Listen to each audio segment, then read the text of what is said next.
cikgu le. Bab dia. Babu awalu fi ukubati tarikis salat. Bermula bab yang pertama pada menyatakan siksa orang yang meninggalkan sembahyang. Jadi bab yang kedua gepegah bab siksa orang yang tinggal sembahyang. Firman Allah Ta'ala juga kalau Allah Ta'ala wa yuqimus salata wa yutuz zakata wa dzalika dinul qayyimah. Ya, nyampu ayat nah.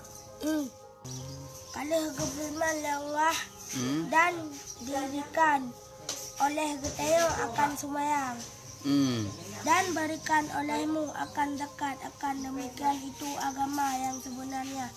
Dan telah bersabda Nabi Sallallahu Alaihi Wasallam, gepegah oleh Allah dan gayu pedang oleh kita akan sembahyang dan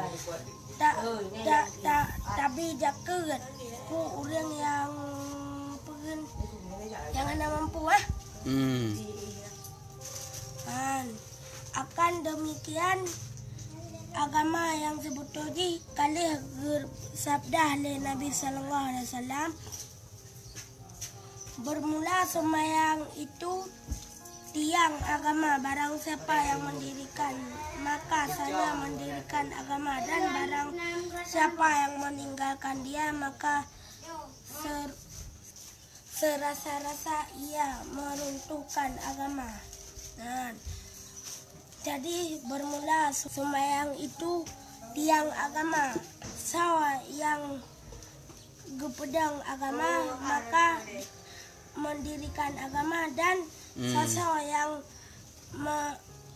meninggalkannya maka dia menunjukkan agama.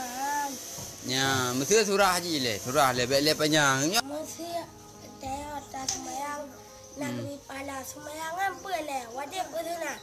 Sembahyang? Tiban le wajib bersunat. Sembahyang ke wajib.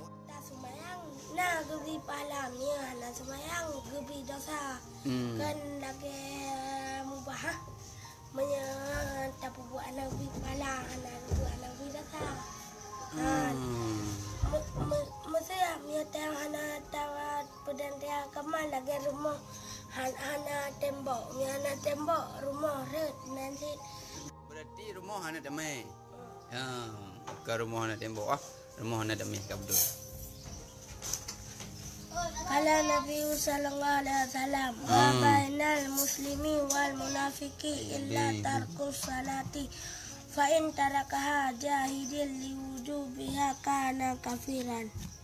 Kibang pegah li Rasulullah Sallallahu Alaihi Wasallam. Dan bersabda Nabi Sallallahu Alaihi Wasallam, tiada berbeda Islam dan munafik melainkan orang yang meninggalkan sembahyang dan jika tinggalkan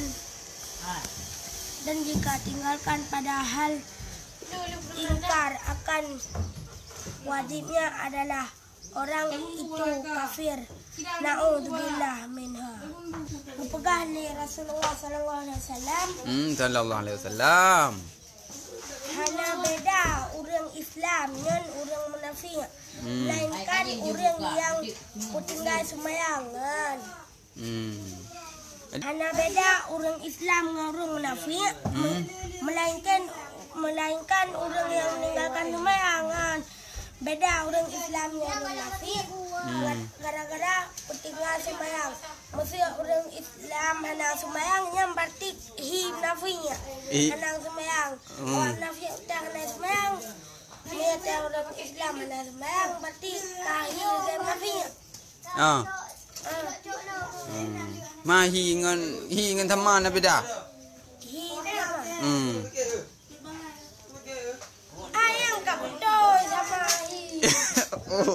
Oh, kabdoy. Berarti thamma surah dua.